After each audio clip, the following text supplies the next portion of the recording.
Nesta aula, você vai aprender sobre algumas infecções virais, como por exemplo, sarampo, catapora e rubéola.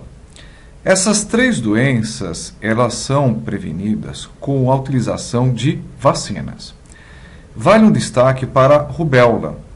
Por quê? O vírus da rubéola pode passar pela placenta e atingir o filho no útero e causar sérios danos cerebrais. É importante que a mulher seja vacinada antes de ter o filho. Outra coisa, os homens podem ter rubéola e a rubéola no homem pode ser transmitido para a mulher. Portanto, as campanhas de vacinação no Brasil têm visado tanto a vacina para o uso no homem quanto para a mulher. Cachumba é uma doença bastante conhecida na fase da infância. Também é prevenida com a utilização de vacina. O vírus da cachumba ataca glândulas salivares e na fase adulta pode realmente ser levado pela corrente sanguínea e atingir órgãos sexuais, como por exemplo os testículos. A gripe, por exemplo, gripe tipo A, ela é causada por vírus que podem atingir animais, como por exemplo patos e frangos, e também pessoas. Não é à toa que surgem novos vírus mutantes nas aves e delas passam para o homem. Em países como por exemplo a China, onde há grandes criações de aves, quando surge uma epidemia de um novo vírus, é muito comum os cidadãos matarem milhares de aves para evitar a transmissão entre elas e delas para as pessoas. Veja, eu tenho aqui dois tipos de gripe causadas pelo vírus H1N1, H5N1.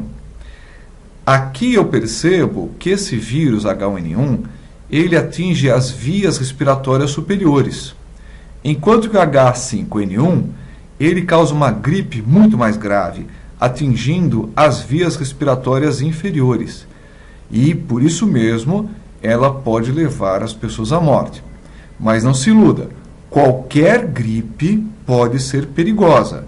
Hoje mesmo, infelizmente, teremos pessoas falecendo com gripe.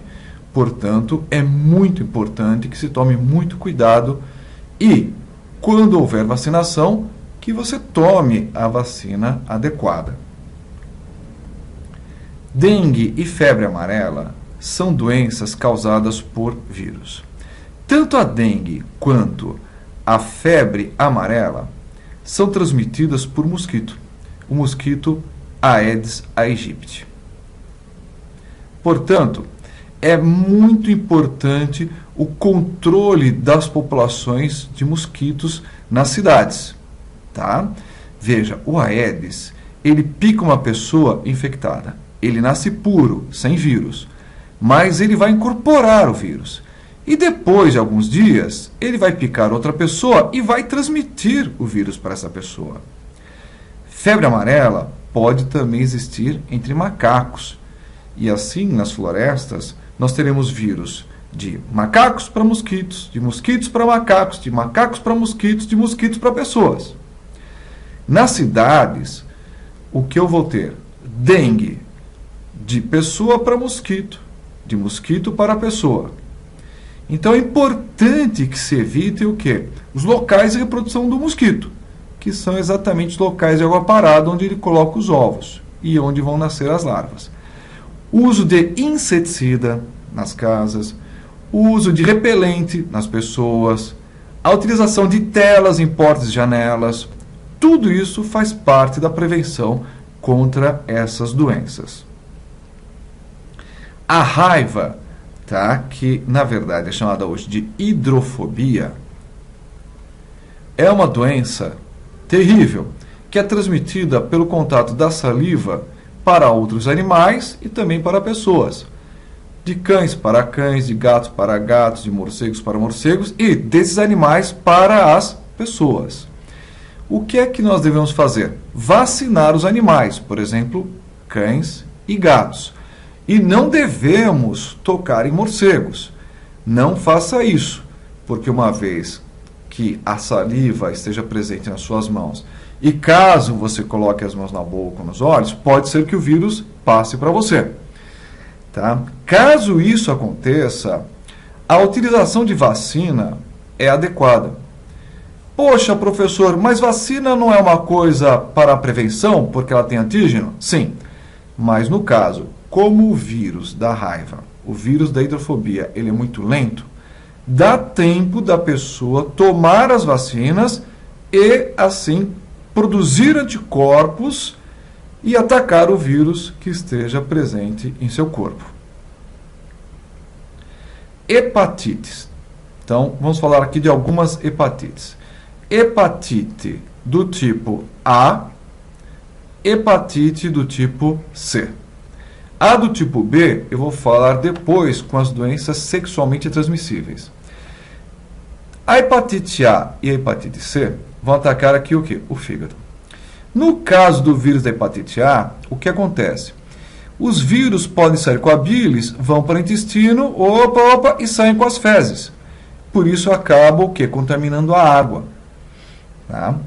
Como é que a gente previne as pessoas contra a hepatite A? Vacina. Por enquanto, não há um equivalente para hepatite C. Mas para a hepatite A nós temos vacina bastante eficiente. A hepatite C, ela é adquirida por transfusão sanguínea. Então, como é que se faz a transfusão? No controle da qualidade do sangue para a transfusão. Infelizmente, boa parte das pessoas que têm hepatite C podem desenvolver câncer de fígado. E aí seria necessário um tratamento muito mais intenso e até mesmo um transplante de fígado. Nós temos aqui a poliomielite. A poliomielite é uma doença viral, transmitida de pessoa a pessoa e também pela água contaminada. Tá? A pessoa ela é prevenida contra a poliomielite tomando o quê? A vacina. Você conhece muito bem o Zé Gotinha, né? E é um caso de orgulho nacional. Tá? O Brasil acabou com os casos de poliomielite. Você não vê mais essa situação, olha, de crianças e adultos tendo que usar aparelhos para se locomoverem. Tá? Então, a vacinação é um meio adequado de se prevenir contra a poliomielite.